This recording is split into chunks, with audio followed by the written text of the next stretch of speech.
دعا کیا ہے؟ اللہ سے مانگنا. دعا کیا ہے؟ بندہ بندگی کا اظہار کرتا ہے. دعا کیا ہے؟ اللہ تعالیٰ کی عظمت، اللہ کی رفعت، اللہ کی شان عظمت کو ظاہر کرتا ہے دعا کرنے والا. جب دعا کرنے والا دعا کرتا ہے، ہاتھ اٹھاتا ہے، اللہ کے سامنے روتا ہے، گڑ گڑاتا ہے، اپنی حاجتیں پیش کرتا ہے، بیماریوں، پریشانیوں، مشکلات سے نجات کے لیے وہ اللہ سے دعائیں کر رہا ہے، عرض کر رہا ہے، مانگ رہا ہے، رو رہا ہے، تو اللہ کی عظمت کو ظاہر کر. اے اللہ، میں غریب، فقیر، مسکین تیرے در کا بھکاری ہوں، تو غنی ہے، تو کریم ہے، تو غفار ہے، تو ستار ہے، تو دینے والا ہے. یہ ہے دعا. اور قرآن مجید میں اللہ نے فرمایا وقال ربکم ادعونی استجب لکم، فرمایا مجھ سے مانگو، مجھ سے دعا کرو. یہ میرے بندوں، مجھ سے مانگو، مجھ سے دعا کرو، میں تمہاری دعائیں قبول کروں گا. اور فرمایا اجیب دعوت الداعی، پارہ نمبر 2 سورہ بقرہ، وَإِذَا سَأَلَكَ عِبَادِي عَنِّي فَإِنِّي قَرِيب. اللہ نے فرمایا اے میرے حبیب، یہ آپ کے پاس آ کر آپ سے سوال کرتے ہیں. میرے بندے آپ کے پاس آ کر میرے بارے میں پوچھتے ہیں، سوال کرتے ہیں کہ اللہ کون ہے، کہاں ہے. فإنی قریب، فرمایا ان کو جواب دیں میں قریب ہوں. اچھا، قریب کا معنی سمجھیں ذرا. قریب جسمانی طور پر نہیں، جیسے میرے بالکل قریب یہ بیٹھے ہیں، اس سے تھوڑے فاصلے پہ وہ. اللہ جسم سے پاک ہے، اللہ کا جسم نہیں، باڈی نہیں ہے اللہ کی. یہ ہمارا عقیدہ ہے اللہ کے بارے میں. کوئی آپ سے پوچھے کہ آپ جس خدا کو مانتے ہیں اس خدا کے بارے میں آپ کا کانسیپٹ کیا ہے، آپ کی سوچ اور فکر کیا ہے، آپ کا عقیدہ کیا ہے، کہ اللہ جس کو آپ اللہ کہتے ہیں، تو ہم کہیں گے جس کو ہم اللہ مانتے ہیں سب سے بڑا ہمارا عقیدہ تو یہ ہے کہ وہ جو ہے ازلی ہے، ابدی ہے، ہمیشہ سے ہے، ہمیشہ رہے گا. نمبر 2، اس کو موت نہیں ہے. نمبر 3، جس طرح وہ ہمیشہ سے ہے، ہمیشہ رہے گا، ایسے اس کی جو صفات ہے نا، جیسے وہ سنتا ہے، دیکھتا ہے. اور سننے دیکھنے سے بھی متعلق عرض کر دوں کہ وہ جو سنتا ہے اس کے کان نہیں ہے، جسم نہیں ہے اس کا. وہ دیکھتا ہے، اس کی آنکھیں نہیں ہیں، جسم سے پاک ہے وہ. تو اس کی جو صفات ہے نا، یہ سننا، دیکھنا، رزق دینا، زندہ، حی، یہ بھی ازلی ابدی، ہمیشہ سے ہیں، ہمیشہ رہیں گی. اور بندے کا سننا دیکھنا، بندہ بھی سنتا ہے، اللہ بھی سنتا ہے، تو کیا برابری ہو گئی؟ نہ، کسی قسم کی برابری نہیں ہے. اللہ ہمیشہ سنتا ہے، اور بندہ کب سے سنتا ہے؟ جب کے بنانے سے، جب اس نے سننے کی طاقت دی اس وقت سے سنتا ہے. اور اللہ کی جو صفت ہے اس کو فنا نہیں ہے، ختم ہونے والی نہیں ہے. اور بندے کی صفت ایک دن ختم ہو جائے گی، فنا ہو جائے گی. اور اللہ کی جو صفت ہے وہ انلیمیٹڈ، لامحدود، کوئی حد نہیں ہے اس کی. اور بندے کی جو صفت ہے اس کی حد ہے، لمٹ ہے. تو یہ فرق شرک کو ختم کرتا ہے، برابری کو ختم کرتا ہے. اور تو اللہ تبارک و تعالی جسم سے پاک ہے. تو اللہ نے فرمایا میں قریب ہوں. قریب سے مراد یہ نہیں کہ اس کا کوئی جسم ہے وہ ہم سے قریب ہے یا دور، یہ معنی نہیں. قریب سے مراد اللہ تعالی اپنی قدرت کے ساتھ، اپنی رحمت کے ساتھ ہر بندے سے قریب ہے. اور کتنا قریب ہے؟ فرمایا تمہاری شہرت سے زیادہ قریب ہوں. بندے کی جو شہرت ہے نا، جان وہ اس سے دور ہو سکتی ہے، اللہ اس سے زیادہ قریب ہے. تو بہرحال میں عرض کر رہا تھا، اللہ نے فرمایا کہ میں دعا کرنے والے کی دعا قبول کرتا ہوں. اذا دعانی، جب وہ مجھے پکارتا ہے، جب مجھ سے وہ دعا کرتا ہے. ہاں، فلیستجیبوا لی، اللہ کا ایک ہی ہم سے مطالبہ، اللہ کا بس ایک ہی حکم ہے. کیا؟ فرمایا دعا بھی قبول کروں گا، تمہاری دعا کا جواب بھی دوں گا. تم ایک کام کرو. اور وہ کیا؟ اللہ نے حضور صلی اللہ علیہ وسلم سے فرمایا آپ میرا پیغام ان بندوں کو دیں، اپنے غلاموں کو دیں، یہ ایک کام کر لیں بس. کیا؟ فَلْيَسْتَجِيبُوا لِي، یہ جو میرے بندے ہیں نا، یہ میرا کہنا مانے، میری بات مانے. میرے فرما بردار ہو جائیں بس، یہ اللہ کا ہم سے مطالبہ ہے۔ اب دیکھیے سارا اسلام تقریباً اس میں آ گیا، بس میری بات کو مانیں، میری بات کو سنیں، سب کچھ اس میں آ گیا، فرما بردار ہو جائیں میرے، کیا مطلب میری نافرمانی سے بچیں۔ ہاں خدا نہ خواستہ نافرمانی ہو گئی، بشری تقاضا، انسان ہے غلطی کر دیتا ہے، غلطی کر دیتا ہے انسان، غلطیاں ہو جاتی ہیں انسان سے، تو اللہ نے توبہ کا دروازہ کھول دیا، فرمایا توبہ کر لو گے تو سب معاف ہو جائے گا، سچی توبہ۔ اللہ پاک ہمیں اپنے گناہوں سے سچی پکی توبہ نصیب فرمائے۔ تو محترم بھائی، دعا کے آداب، دعا کی اہمیت، دعا کی قبولیت، دعا کی برکت، دعا کے فائدے، اس پر میں گفتگو کر رہا تھا۔ آج تیسرا میرا درس ہے دعا سے متعلق۔ انشاءاللہ پچھلے 2 درس جو ہو چکے ہیں وہ بھی اور آج کا درس بھی جیسی موقع ملے گا آپ کو واٹس ایپ کر دیا جائے گا۔ پچھلے 2 درسوں میں، دروس میں جو ہم نے کچھ باتیں سنی تھی، اس میں سے ایک بات یہ سنی تھی ہم نے کہ حضور صلی اللہ علیہ وسلم کی حدیث کے مطابق دعا کی 2 شرطیں ہیں۔ نمبر 1، بندہ جب بھی دعا کرے ناجائز چیز کی دعا نہ کرے، جائز چیز مانگے اللہ سے، کیونکہ ناجائز دعا کرے گا وہ قبول ہوگی ہی نہیں، ٹھیک ہے۔ نمبر 2، دوسری شرط دعا کی قبولیت کی، بندہ جلدی نہیں کرے، بندہ دعا کی قبولیت میں جلدی نہیں کرے۔ اس پر میں پچھلے درس میں کافی تفصیل سے بات عرض کر چکا ہوں۔ اور جلدی کیا ہے؟ بندہ اللہ کی رحمت سے مایوس نہ ہو، دل چھوٹا نہ کرے، میں تو کئی دنوں سے کر رہا ہوں، کئی مہینوں سے کر رہا ہوں، میری دعا قبول نہیں ہو رہی، یہ ہے جلدی، کرتا رہے دعا۔ ایک ہم نے یہ بات بھی سنی تھی کہ بندہ جب بھی دعا کرے تو صرف اپنے لیے نہ کرے، کوشش کرے کہ اپنے سارے مسلمان بھائیوں کے لیے دعا کرے۔ اس کا فائدہ یہ بتایا گیا تھا کہ بندہ جب کسی ایسے مسلمان بھائی کے لیے دعا کرتا ہے جو ابھی حاضر نہیں ہے، پریزنٹ نہیں ہے، اس کی پیٹھ کے پیچھے اس کی غیر موجودگی میں جب دعا کرتا ہے تو فائدہ یہ ہوتا ہے، ادھر یہ دعا کر رہا ہوتا ہے اس مسلمان بھائی کے لیے، ادھر اللہ کا ایک فرشتہ اس دعا پر آمین کہہ رہا ہوتا ہے، اور وہ فرشتہ اس کے سر کے پاس آ جاتا ہے، یہ دعا کرتا رہتا ہے اپنے بھائیوں کے لیے، اور ادھر آمین ہوتی رہتی ہے۔ اور دوسرا فائدہ اس حدیث میں یہ بتایا گیا تھا، بندہ جب کسی غائب مسلمان کے لیے دعا کرتا ہے، وہ اس کے لیے دعا کرتا ہے، فرشتہ اس کے لیے دعا کر رہا ہوتا ہے یہ اس کے لیے دعا کر رہا ہوتا ہے، اور اس کے لیے کون دعا کر رہا ہوتا ہے؟ فرشتہ دعا کر رہا ہوتا ہے۔ آج کی درس کی پہلی حدیث، یہ حدیث مبارکہ صحیح مسلم میں ہے، سیاستہ 6 وہ اہل سنت کی حدیث کی کتابیں جو سب سے زیادہ مستند ہیں، اس میں صحیح بخاری اور دوسرے درجے کی صحیح مسلم، اس میں یہ حدیث موجود ہے۔ اور اس حدیث کے راوی ہیں حضرت جابر بن عبداللہ رضی اللہ تعالی عنہ، وعن جابر رضی اللہ تعالی عنہ قال قال رسول اللہ صلی اللہ علیہ وسلم لا تدعوا على انفسکم ولا تدعوا على اولادکم ولا تدعوا على اموالکم۔ بد دعا سے روکا جا رہا ہے اس دعا میں، اس حدیث میں کس سے روکا جا رہا ہے؟ بد دعا کرنے سے۔ بعض ہمارے مسلمان بھائی بیچارے جذبات میں آ کر، غصے میں آ کر بڑی بد دعائیں دیتے ہیں، اس سے بچنا چاہیے، اس سے بچنا چاہیے، اچھی بات نہیں ہے۔ ٹھیک ہے کبھی آدمی غصے میں آتا ہے، جذبات میں ہوتا ہے، اور مزاج کے خلاف کوئی بات ہو جاتی ہے، کوئی ٹینشن ہوتی ہے، کبھی ایسا ہوتا ہے بندہ ٹینشن میں ہوتا ہے تو بھی یہ جملے منہ سے نکل جاتے ہیں، تو اس کو کنٹرول رکھنا چاہیے، جوش میں ہوش نہیں کھونے چاہیے، جوش جتنا بھی آ جائے بندہ ہوش میں رہے کہ میں منہ سے بول کیا رہا ہوں۔ اس حدیث شریف میں سختی سے حضور نے منع فرمایا ہے بد دعائیں دینے سے، خاص طور پر توجہ ہے آپ کی میری طرف، خاص طور پر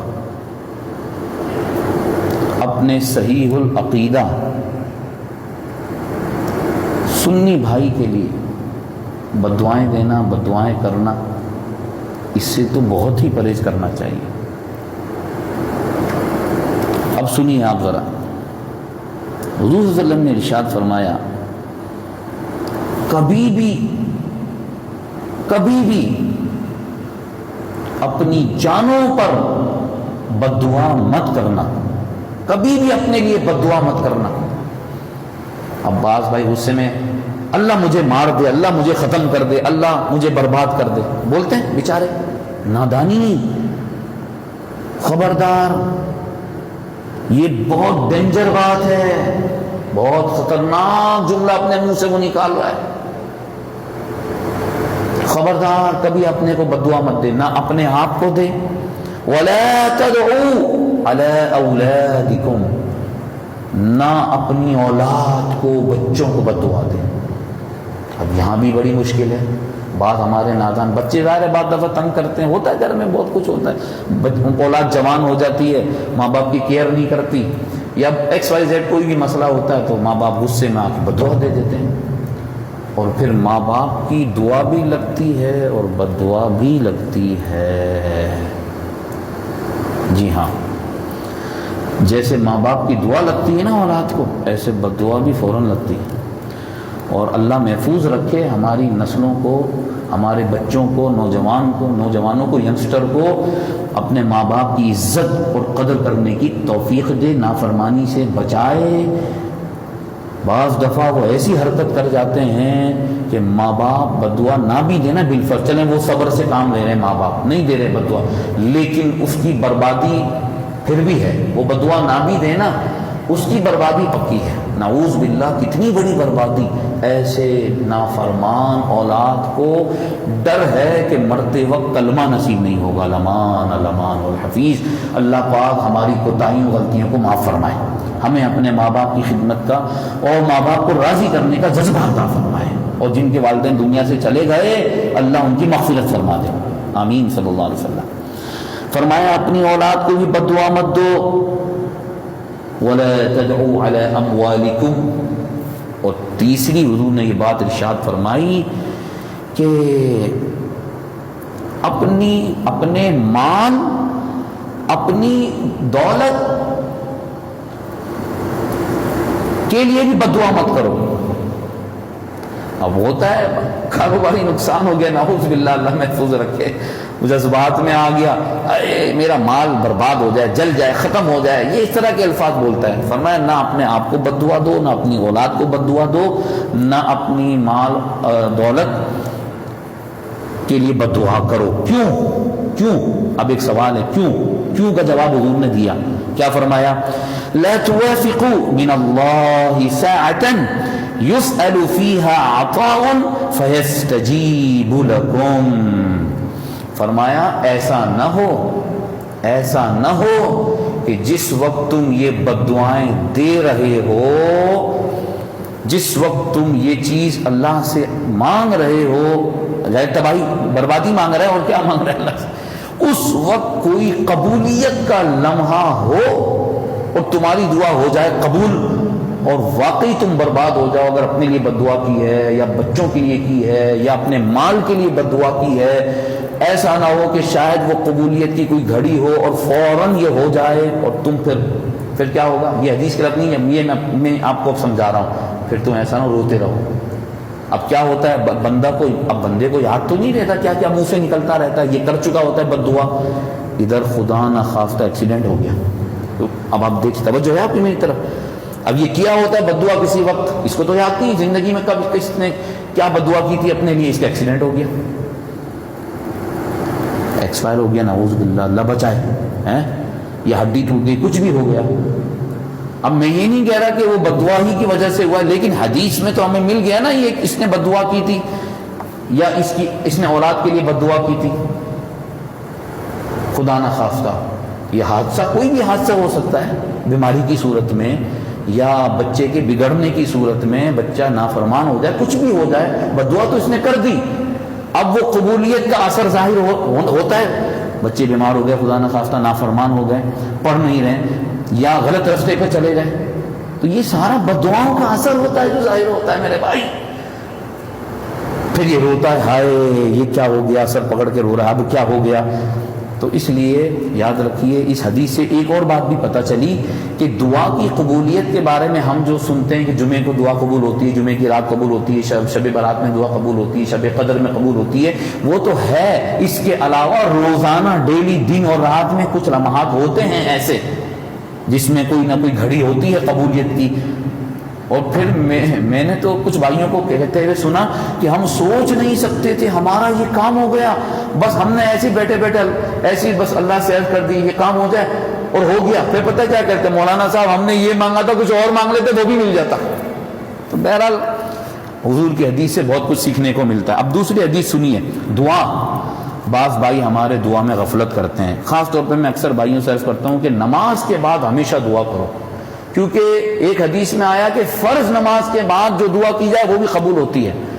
الحمدللہ ہمارے سارے بھائی نماز کے بعد دعا کرتے ہیں، لیکن کچھ بھائیوں سے مجھے یہ شکایت ہے، بیچارے ابھی سلام پھرتا ہے ان کو اٹھ کے دوسروں کو تکلیف دیتے ہوئے پیچھے جا رہے ہوتے ہیں۔ ایک کتنا ٹائم لگتا ہے؟ 10 سیکنڈ 15۔ میں تو فرض کے بعد دعا بھی بہت شارٹ کرتا ہوں، لمبی دعا نہیں کرتا، 10-15 سیکنڈ کی دعا ہوتی ہے۔